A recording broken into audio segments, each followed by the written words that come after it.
ವೀಕ್ಷಕರೇ ನಮಸ್ತೆ. BN TV ಕನ್ನಡಗೆ ಸ್ವಾಗತ. ಬೆಂಗಳೂರು ಎರಡನೇ ಅಂತಾರಾಷ್ಟ್ರೀಯ ವಿಮಾನ ನಿಲ್ದಾಣದ ಲೆಕ್ಕಾಚಾರಗಳು ತಲೆಕೆಳಗಾಗಿವೆ. ಬೆಂಗಳೂರು ಎರಡನೇ ಅಂತಾರಾಷ್ಟ್ರೀಯ ವಿಮಾನ ನಿಲ್ದಾಣ ನಿರ್ಮಾಣಕ್ಕೆ ಶಾರ್ಟ್ ಲಿಸ್ಟ್ ಮಾಡಿರುವ 3 ಜಾಗಗಳನ್ನು ಬಿಟ್ಟು ಹೊಸ ಜಾಗದಲ್ಲಿ ಬೆಂಗಳೂರಿನ ಎರಡನೇ ಅಂತಾರಾಷ್ಟ್ರೀಯ ವಿಮಾನ ನಿಲ್ದಾಣ ನಿರ್ಮಾಣ ಮಾಡುವುದು ಫಿಕ್ಸ್ ಅಂತಲೇ ಹೇಳಲಾಗ್ತಾ ಇದೆ.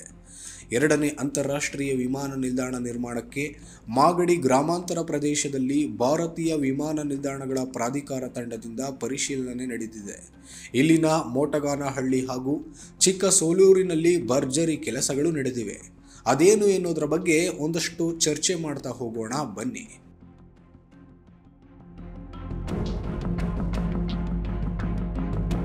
ನಗರದ ಎರಡನೇ ಅಂತಾರಾಷ್ಟ್ರೀಯ ವಿಮಾನ ನಿಲ್ದಾಣ ನಿರ್ಮಾಣಕ್ಕೆ ಈಗಾಗಲೇ ಶಾರ್ಟ್ ಲಿಸ್ಟ್ ಮಾಡಿರುವ ಜಾಗಗಳಲ್ಲಿ ಭಾರತೀಯ ವಿಮಾನ ನಿಲ್ದಾಣಗಳ ಪ್ರಾಧಿಕಾರ ಕೇಂದ್ರ ತಂಡವು ಈಗಾಗಲೇ ಸ್ಥಳ ಪರಿಶೀಲನೆ ಮಾಡಿದೆ.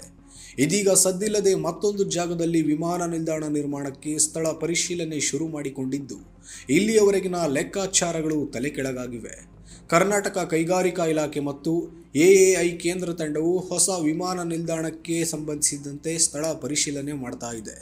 ಈ ಮೂಲಕ ಈಗಾಗಲೇ ಶಾರ್ಟ್ ಲಿಸ್ಟ್ ಮಾಡಿರುವ ಜಾಗಗಳೊಂದಿಗೆ ಎರಡನೇ ಅಂತಾರಾಷ್ಟ್ರೀಯ ವಿಮಾನ ನಿಲ್ದಾಣಕ್ಕೆ ಹೊಸದೊಂದು ಜಾಗ ಸೇರ್ಪಡೆಯಾಗಲಿದೆ.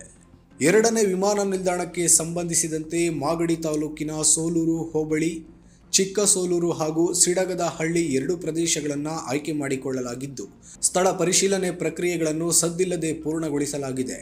ಕೇಂದ್ರ ಹಾಗೂ ರಾಜ್ಯ ಅಧಿಕಾರಿಗಳ ತಂಡವು ಇಲ್ಲಿ ವಿಮಾನ ನಿಲ್ದಾಣ ನಿರ್ಮಾಣಕ್ಕೆ ಸಂಬಂಧಿಸಿದಂತೆ ಸರ್ವೆ ನಡೆಸಿದೆ.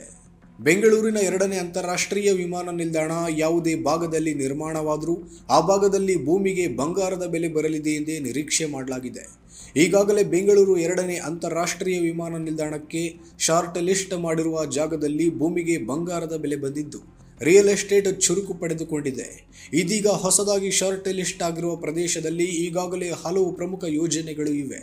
ಇದರೊಂದಿಗೆ ವಿಮಾನ ನಿಲ್ದಾಣ ನಿರ್ಮಾಣ ಜಾಗವು ಅಂತಿಮವಾದರೆ ಈ ಭಾಗದಲ್ಲಿ ಭೂಮಿ ಹೊಂದಿರುವವರು ಕೋಟ್ಯಾಧಿಪತಿಗಳಾಗುವುದು ಫಿಕ್ಸ್ ಅಂತಲೇ ಹೇಳಲಾಗ್ತಾ ಇದೆ. ಬೆಂಗಳೂರಿನಿಂದ ಕೆಲವೇ ಕಿಲೋಮೀಟರ್ ದೂರದಲ್ಲಿರುವ ಸೋಲೂರು ಹೋಬಳಿಯಲ್ಲಿ ವರ್ತುಲ ರೈಲ್ವೆ ಹಾಗೂ ಉಪನಗರ ಯೋಜನೆಗಳು ಇವೆ. ಈ ಯೋಜನೆಗಳಿಂದಲೂ ಇಲ್ಲಿ ಭೂಮಿಗೆ ಸಾಕಷ್ಟು ಡಿಮ್ಯಾಂಡ್ ಇದೆ. ಈ ರೀತಿ ಇರುವಾಗ ವಿಮಾನ ನಿಲ್ದಾಣವು ಫೈನಲ್ ಆಗುವುದಾದರೆ ಅದೃಷ್ಟ ಅಂತಲೇ ಹೇಳಲಾಗ್ತಾ ಇದೆ.